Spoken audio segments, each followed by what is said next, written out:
Chapter 10. The Consul and the Bear.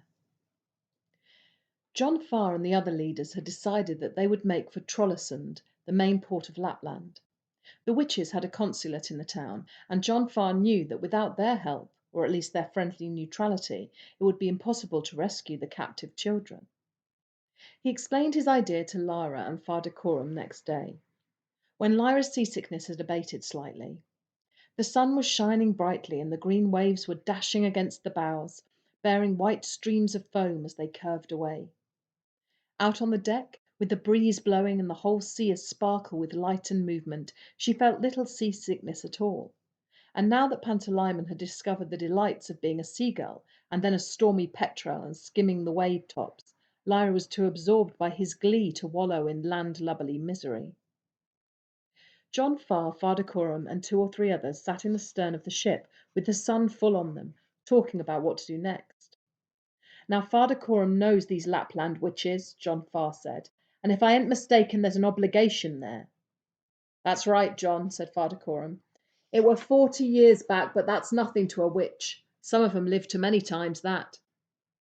"What happened to bring this obligation about, Father Coram?" said Adam Stefanski, the man in charge of the fighting troop.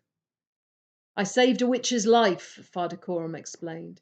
"She fell out of the air, being pursued by a great red bird like to nothing I'd seen before. She fell injured in the marsh, and I set out to find her. She was like to drowning, and I got her on board and shot that bird down, and it fell into a bog, to my regret, for it was as big as a bittern, and flame red." "Ah," the other men murmured, captured by Father Coram's story. "Now when I got her in the boat," he went on, "I had the most grim shock I'd ever known, because that young woman had no demon." It was as if he'd said she had no head. The very thought was repugnant. The men shuddered, their demons bristled or shook themselves or cawed harshly, and the men soothed them. Pantalaimon crept into Lyra's breast, their hearts beating together.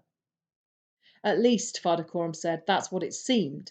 Being as she'd fell out of the air, I more than suspected she was a witch.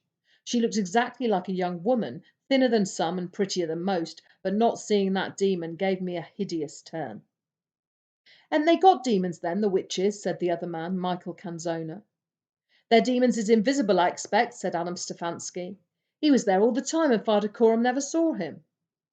"No, you're wrong, Adam," said Father Coram. "He weren't there at all. The witches have the power to separate themselves from their demons a mighty sight further than what we can. If need be, they can send their demons far abroad on the wind, or the clouds, or down below the ocean. And this witch I found, she hadn't been resting above an hour when her demon came a-flying back, because he'd felt her fear and her injury, of course. And it's my belief, though she never admitted to this, that the great red bird I shot was another witch's demon in pursuit. Lord, that made me shiver when I thought of that. I'd have stayed my hand. I'd have taken any measures on sea or land, but there it was. Anyway, there was no doubt I'd saved her life, and she'd given me a token of it, and said I was to call on her help if ever it was needed. And once she sent me help when the Skraeling shot me with a poison arrow. We had other connections too. I haven't seen her for many years, but she'll remember." "And does she live in Trollesund, this witch?" "No, no. They live in forests and on the tundra, not in a seaport among men and women. Their business is with the wild. But they keep a consul there, and I shall get word to her, make no doubt about that." Lyra was keen to know more about the witches, but the men had turned their talk to the matter of fuel and stores, and presently she grew impatient to see the rest of the ship. She wandered along the deck towards the bows, and soon made the acquaintance of an able seaman by flicking at him the pips she'd saved from the apples she'd eaten at breakfast. He was a stout and placid man, and when he'd sworn at her and been sworn at in return, they became great friends. He was called Jerry. Under his guidance she found out that having something to do prevented you from feeling seasick, and that even a job like scrubbing a deck could be satisfying if it was done in a seaman-like way. She was very taken with this notion, and later on she folded the blankets on her bunk in a seaman-like way, and put her possessions in the closet in a seaman-like way, and used slow instead of tidy for the process of doing so. After 2 days at sea, Lyra decided that this was the life for her. She had the run of the ship from the engine room to the bridge, and she was soon on first name terms with all the crew. Captain Rokeby let her signal to a Hollands frigate by pulling the hand of the steam whistle. The cook suffered her help in mixing plum duff, and only a stern word from John Farr prevented her from climbing the foremast to inspect the horizon from the crow's nest. All the time they were steaming north, and it grew colder daily. The ship's stores were searched for oilskins that could be cut down for her, and Jerry showed her how to sew, an art she learned willingly from him, though she had scorned it at Jordan and avoided instruction from Mrs. Lonsdale. Together they made a waterproof bag for the alethiometer that she could wear around her waist in case she fell in the sea, she said. With it safely in place, she clung to the rail in her oilskins and sou'wester as the stinging spray broke over the bows and surged along the deck. She still felt seasick occasionally, especially when the wind got up and the ship plunged heavily over the crests of the grey-green waves. And then it was Pantalaimon job to distract her from it by skimming the waves as a stormy petrel, because she could feel his boundless glee in the dash of wind and water and forget her nausea. From time to time he even tried being a fish, and once joined a school of dolphins to their surprise and pleasure. Lyra stood shivering in the forecastle and laughed with delight as her beloved Pantalaimon, sleek and powerful, leapt from the water with half a dozen other swift grey shapes. It was pleasure, but not simple pleasure, for there was pain and fear in it too. Suppose he loved being a dolphin more than he loved her? Her friend the able seaman was near by, and he paused as he adjusted the canvas cover of the forward hatch to look out at the little girl's demon skimming and leaping with the dolphins. His own demon, a seagull, had her head tucked under her wing on the capstan. He knew what Lyra was feeling. I remember when I first went to sea, my Belisaria hadn't settled on one form. I was that young, and she loved being a porpoise. I was afraid she'd settle like that. There was one old sailorman on my first vessel who could never go ashore at all because his demon had settled as a dolphin, and he could never leave the water. He was a wonderful sailor, best navigator you ever knew, could have made a fortune at the fishing, but he wasn't happy like it. He was never quite happy till he died, and he could be buried at sea. Why do demons have to settle? Lyra said. I want Pantalaimon to be able to change forever. So does he. Ah, they always have settled, and they always will. That's part of growing up. There'll come a time when you'll be tired of his changing about, and you'll want a settled kind of form for him. I never will. Oh, you will. You'll want to grow up like all the other girls. Anyway, there's compensations for a settled form. What are they? Knowing what kind of person you are.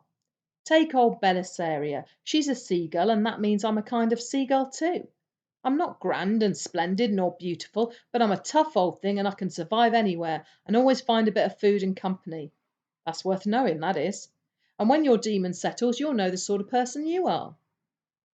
But suppose your demon settles in a shape you don't like. Well, then you're discontented, ain't you? There's plenty of folk as'd like to have a lion as a demon, and they end up with a poodle. Until they learn how to be satisfied with what they are, they're going to be fretful about it. Waste of feeling, that is. But it didn't seem to Lyra that she would ever grow up. One morning there was a different smell in the air, and the ship was moving oddly, with a brisker rocking from side to side instead of the plunging and soaring. Lyra was on deck a minute after she woke up, gazing greedily at the land. Such a strange sight after all that water, for though they had only been at sea a few days, Lyra felt as if they'd been on the ocean for months. Directly ahead of the ship a mountain rose, green-flanked and snow-capped, and a little town and harbour lay below it. Wooden houses with steep roofs, an oratory spire, cranes in the harbour, and clouds of gulls wheeling and crying. The smell was of fish, but mixed with it came land smells too, pine resin and earth, and something animal and musky, and something else that was cold and blank and wild. It might have been snow. It was the smell of the north. Seals frisked around the ship, showing their clown faces above the water before sinking back without a splash. The wind that lifted spray off the white-capped waves was monstrously cold, and searched out every gap in Lyra's wolfskin, and her hands were soon aching and her face numb. Pantalaimon, in his ermine shape, warmed her neck for her, but it was too cold to stay outside for long without work to do, even to watch the seals, and Lyra went below to eat her breakfast porridge and look through the porthole in the saloon. Inside the harbour the water was calm, and as they moved past the massive breakwater, Lyra began to feel unsteady from the lack of motion. She and Pantalaimon avidly watched as the ship inched ponderously towards the quayside. During the next hour the sound of the engine died away to a quiet background rumble. Voices shouted orders or queries, ropes were thrown, gangways lowered, hatches opened. "Come on, Lyra," said Father Coram. "Is everything packed?" Lyra's possessions, such as they were, had been packed ever since she'd woken up and seen the land. All she had to do was run to the cabin and pick up the shopping bag, and she was ready. The first thing she and Father Coram did ashore was to visit the house of the witch consul. It didn't take long to find it. The little town was clustered around the harbour, with the oratory and the governor's house the only buildings of any size. The witch consul lived in a green painted wooden house within sight of the sea, and when they rang the bell it jangled loudly in the quiet street. A servant showed them into a little parlour and brought them coffee. Presently the consul himself came in to greet them. He was a fat man with a florid face and a sober black suit, whose name was Martin Lansalius. His demon was a little serpent, the same intense and brilliant green as his eyes, which were the only witch-like thing about him, though Laura was not sure what she had been expecting a witch to look like. "How can I help you, Father Coram?" he said. "In two ways, Dr. Lansalius. First, I'm anxious to get in touch with a witch lady I met some years ago in the fen country of eastern Anglia. Her name is Seraphina Peccala." Dr. Lansalius made a note with a silver pencil. "How long ago was your meeting with her?" he said. "Must be 40 years, but I think she would remember. And what is the second way in which you seek my help?" "I'm representing a number of Egyptian families who've lost children. We've got reason to believe there's an organisation capturing those children, ours and others, and bringing them to the north for some unknown purpose. I'd like to know whether you or your people have heard of anything like this going on." Dr. Lansalius sipped his coffee blandly. "It's not impossible that notice of such activity may have come our way," he said. "You realise the relations between my people and the Northlanders are perfectly cordial. It would be difficult for me to justify disturbing them." Father Coram nodded as if he understood very well. "To be sure," he said, "and it wouldn't be necessary for me to ask you if I could get the information any other way. That was why I asked about the witch lady first."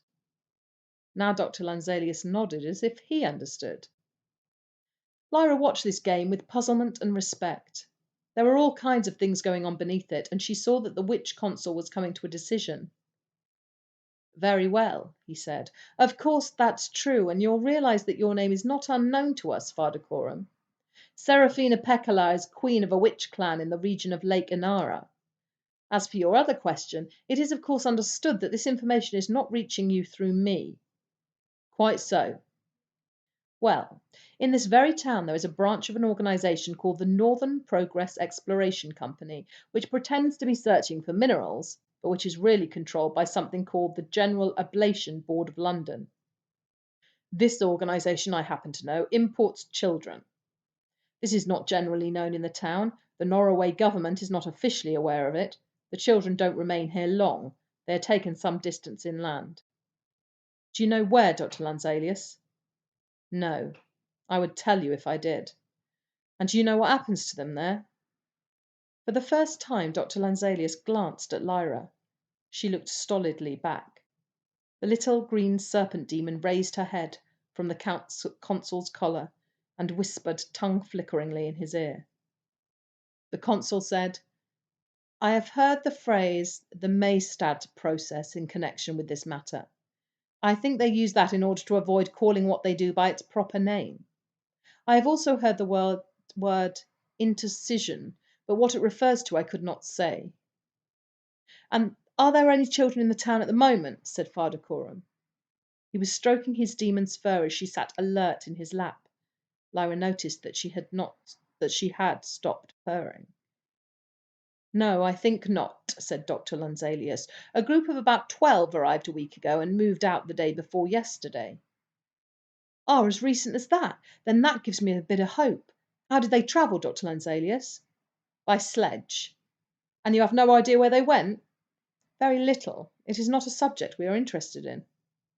"Quite so. Now you've answered all my questions very fairly, sir, and here's just one more. If you were me, what question would you ask of the Consul of the Witches?" For the first time Dr. Lanzelius smiled. "I would ask where I could obtain the services of an armoured bear," he said. Lyra sat up and felt Pantalaimmon's heart leap in her hands. "I understood the armoured bears to be in the service of the Oblation Board," said Father Coram in surprise. "I mean the Northern Progress Company, or whatever they're calling themselves." "There is at least one who is not. You will find him at the sledge depot at the end of Langlockor Street. He earns a living there at the moment, but such is his temper and the fear he engenders in the dogs, his employment might not last for long." "Is he a renegade, then?" "It seems so. His name is Yorick Bernison. You asked what I would ask, and I told you. Now here is what I would do. I would seize the chance to employ an armoured bear, even if it were far more remote than this." Lyra could hardly sit still. Father Coram, however, knew the etiquette for meetings such as this, and took another spiced honey cake from the plate. While he ate it, Dr. Lanzelius turned to Lyra. "I understand that you are in possession of a lithiometer," he said, to her great surprise, for how could he have known that? "Yes," she said, and then, prompted by a nip from Pantalaimon, added, "Would you like to look at it?" "I should like that very much." She fished inelegantly in the oilskin pouch and handed him the velvet package. He unfolded it and held it up with great care, gazing at the face like a scholar gazing at a rare manuscript. "How exquisite!" he said. "I have seen one other example, but it was not so fine as this. And you possess the books of readings?" "No," Lyra began, but before she could say any more, Father Coram was speaking. "No, the great pity is that although Lyra owns the alethiometer itself, there's no means of reading it whatsoever," he said. "It's just as much of a mystery as the pools of ink the Hindus use for reading the future. And the nearest book of readings I know of is in the Abbey of St. Johann at Heidelberg." Lyra could see why he was saying this. He didn't want Dr. Lanzelius to know of Lyra's power. But she could also see something Father Coram couldn't, which was the agitation of Dr. Lanzelius's demon, and she knew at once that it was no good to pretend. So she said, "Actually, I can read it," speaking half to Dr. Lanzelius and half to Father Coram, and it was the consul who responded. "That is wise of you," he said. "Where did you obtain this one?" "The master of Jordan College in Oxford gave it to me," she said. "Dr. Lanzelius, do you know who made them?" "They are said to originate in the city of Prague," said the consul. "The scholar who invented the first alethiometer was apparently trying to discover a way of measuring the influences of the planets according to the ideas of astrology. He intended to make a device that would respond to the idea of Mars or Venus as a compass responds to the idea of north. In that he failed, but the mechanism he invented was clearly responding to something, even if no one knew what it was." "And where did they get the symbols from?" "Oh, this was in the 17th century. Symbols and emblems were everywhere. Buildings and pictures were designed to be read like books. Everything stood for something else. If you had the right dictionary, you could read nature itself. It was hardly surprising to find philosophers using the symbolism of their time to interpret knowledge that came from a mysterious source. But you know, they haven't been used seriously for 2 centuries or so." He handed the instrument back to Lyra and added, "May I ask a question? Without the books of symbols, how do you read it?" "I just make my mind go clear, and then it's sort of like looking down into water. You got to let your eyes find the right level, because that's the only one that's in focus. Something like that," she said. "I wonder if I might ask to see you do it," he said. Lyra looked at Father Coram, wanting to say yes, but waiting for his approval. The old man nodded. "What shall I ask?" said Lyra. "What are the intentions of the Tartars with regard to Kamchatka?" That wasn't hard. Lyra turned the hands to the camel, which meant Asia, which meant Tartars, to the cornucopia for Kamchatka, where there were gold mines, and to the ant, which meant activity, which meant purpose and intention. Then she sat still, letting her mind hold the 3 levels of meaning together in focus, and relaxed for the answer which came almost at once. The long needle trembled on the dolphin, the helmet, the baby, and the anchor, dancing between them, and onto the crucible in a complicated pattern that Lyra's eyes followed without hesitation, but which was incomprehensible to the 2 men. When it had completed the movement several times, Lyra looked up. She blinked once or twice as if she were coming out of a trance. They're going to pretend to attack it, but they're not really going to because it's too far away and they'd be too stretched out, she said. Would you tell me how you read that?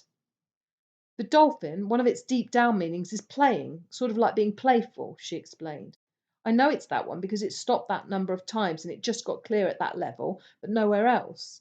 And the helmet means war, and both together they mean pretend to go to war but not be serious. And the baby means it means difficult. It'd be too hard for them to attack it. And the anchor says why, because they'd be stretched out as tight as an anchor rope. I just see it all like that, you see.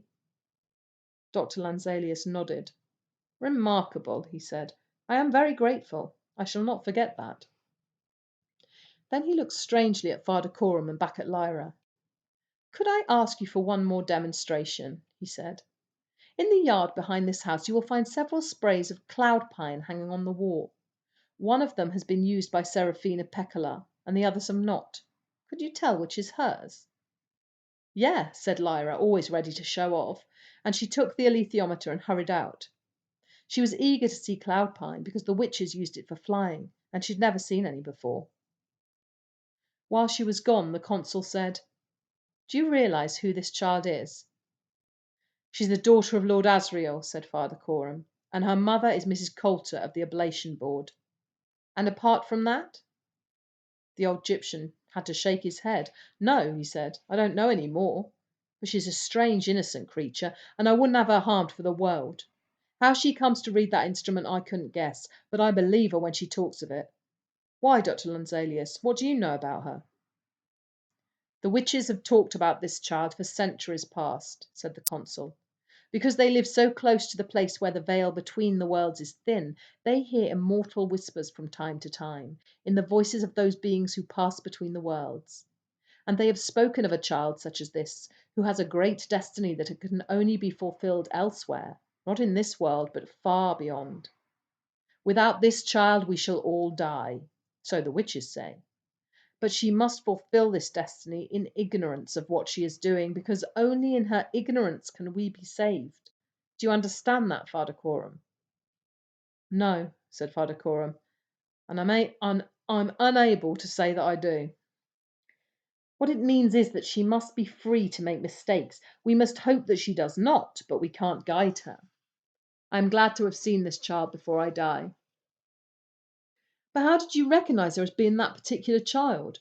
And what did you mean about the beings who pass between the worlds? I'm at a loss to understand you, Dr. Lanzalius. For all that, I judge you're an honest man. But before the consul could answer, the door opened and Lyra came in triumphantly bearing a small spray of pine. This is the one, she said. I tested them all and this is it, I'm sure. The consul looked at it closely and then nodded. Correct, he said. Well, Lyra, that is remarkable. You are lucky to have an instrument like that, and I wish you well with it. I would like to give you something to take away with you. He took the spray and broke off a twig for her. Did she fly with this? Lyra said, awed. Yes, she did. I can't give you all of it because I need it to contact her, but this will be enough. Look after it. Yes, I will, she said. Thank you. And she tucked it into her purse beside the alethiometer. Father Coram touched the spray of pine as if for luck, and on his face was an expression Lyra had never seen before, almost a longing. The consul showed them to the door, where he shook hands with Father Coram and shook Lyra's hand too. I hope you find success, he said, and stood on his doorstep in the piercing cold to watch them up the little street. He knew the answer about the Tartars before I did, Lyra told Father Coram. The alethiometer told me, but I never said it. It was the crucible. I expect he was testing you, child, but you done right to be polite, being as we can't be sure what he knows already. And that was a useful tip about the bear. Don't know how he would have heard otherwise. They found their way to the depot, which was a couple of concrete warehouses in a scrubby area of waste ground, where thin weeds grew between grey rocks and pools of icy mud. A surly man in an office told them they could find the bear off duty at 6, but they'd have to be quick because he usually went straight to the yard behind Einarsson's bar, where they gave him drink. Then Father Coram took Lyra to the best outfitters in town and bought her some proper cold weather clothing. They bought a parka made of reindeer skin, because reindeer hair is hollow and insulates well, and the hood was lined with wolverine fur, because that sheds the ice that forms when you breathe. They brought underclothing and boot liners of reindeer calf skin, and silk gloves to go inside big fur mittens. The boots and mittens were made of skin from the reindeer's forelegs, because that is extra tough, and the boots were soled with the skin of the bearded seal, which is as tough as walrus hide, but lighter. Finally, they bought a waterproof cape that enveloped her completely, made of semi-transparent seal intestine. With all that on, and a silk muffler round her neck, and a woolen cap over her ears, and the big hood pulled forward, she was uncomfortably warm, but they were going to much colder regions than this. John Farr had been supervising the unloading of the ship, and was keen to hear about the witch consul's words, and even keener to learn of the bear. "We'll go to him this very evening," he said. "Have you ever spoken to such a creature, Father Coram?" "Yes, I have, and fought one too, though not by myself, thank God. We must be ready to treat with him, John. He'll ask a lot, I've no doubt, and be surly and difficult to manage, but we must have him." "Oh, we must. And what of your witch?" "Well, she's a long way off and a clan queen now," said Father Coram. "I did hope it might be possible for a message to reach her, but it would take too long to wait for a reply." "Ah, well. Now let me tell you what I found, old friend." For John Farr had been fidgeting with impatience to tell them something. He had met a prospector on the quayside, a new Dane by the name of Lee Scoresby, from the country of Texas, and this man had a balloon of all things. The expedition he'd been hoping to join had failed for lack of funds even before it had left Amsterdam, so he was stranded. "Think what we might do with the help of an aeronaut, Father Coram," said John Farr, rubbing his great hands together. "I've engaged him to sign up with us. Seems to me we struck luckier coming here."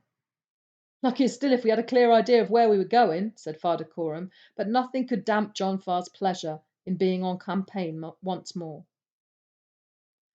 After darkness had fallen, and when the stores and equipment had all been safely unloaded and stood in waiting on the quay, Father Coram and Lyra walked along the waterfront and looked for Anarson's bar. They found it easily enough, a crude concrete shed with a red neon sign flashing irregularly over the door, and the sound of loud voices through the condensation frosted windows. A pitted alley beside it led to a sheet metal gate into a rear yard, where a lean-to shed stood crazily over a floor of frozen mud. Dim light through the rear windows of the bar showed a vast pale form crouching upright and gnawing at a haunch of meat which it held in both hands. Lyra had an impression of blood-stained muzzle and face, small, malevolent black eyes, and an immensity of dirty, matted, yellowish fur. As it gnawed, hideous growling, crunching, sucking noises came from it. Father Coram stood by the gate and called, "Yorick Bernison!" The bear stopped eating. As far as they could tell, he was looking at them directly, but it was impossible to read any expression on his face. "Yorick Bernison," said Father Coram again, "may I speak to you?" Lyra's heart was thumping hard, because something in the bear's presence made her feel close to coldness, danger, brutal power, but a power controlled by intelligence, and not a human intelligence, nothing like a human, because of course bears had no demons. This strange, hulking presence gnawing its meat was like nothing she had ever imagined, and she felt a profound admiration and pity for the lonely creature. He dropped the reindeer leg in the dirt and slumped on all fours to the gate.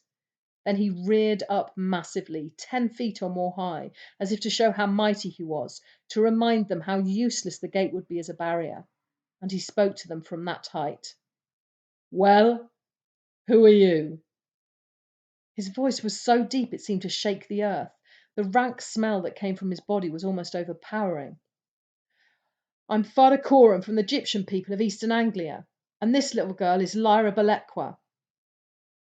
"What do you want?" "We want to offer you employment, Yorick Bernison." "I am employed." The bear dropped on all fours again. It was very hard to detect any expressive tones in his voice, whether of irony or anger, because it was so deep and so flat. "What do you do at the sledge depot?" Father Coram asked. "I mend broken machinery and articles of iron.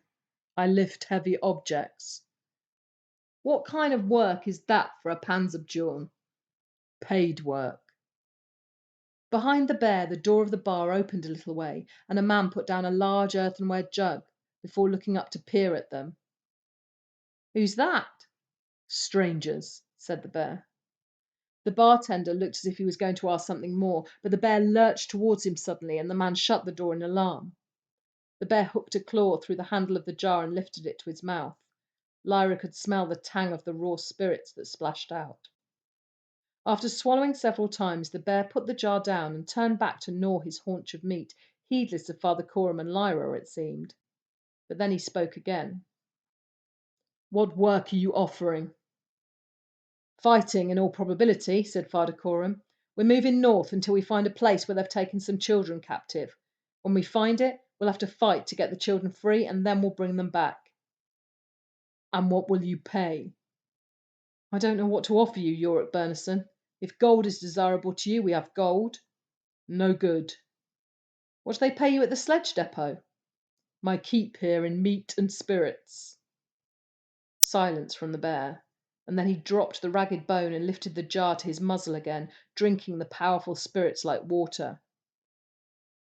Forgive me for asking, Yorick Bernison, said Father Coram, but you could live a free, proud life on the ice, hunting seals and walruses, or you could go to war and win great prizes. What ties you to Trollesund and Ironson's bar? Lyra felt her skin shiver all over.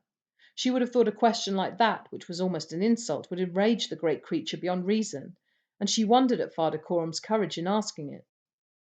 Yorick Bernison put down his jar and came close to the gate to peer at the old man's face. Father Coram didn't flinch. I know the people you are seeking, the child cutters, the bear said. They left town the day before yesterday to go north with more children. No one will tell you about them. They pretend not to see, because the child cutters bring money and business. Now, I don't like the child cutters, so I shall answer you politely. I stay here and drink spirits because the men here took my armor away, and without that I can hunt seals, but I can't go to war. And I am an armored bear. War is the sea I swim in and the air I breathe. The men of this town give me spirits and let me drink till I was asleep, and then they took my armor away from me. If I knew where they keep it, I would tear down the town to get it back. If you want my service, the price is this: get me back my armor. Do that, and I shall serve you in your campaign, either until I am dead or until you have a victory. The price is my armor. I want it back, and then I shall never need spirits again.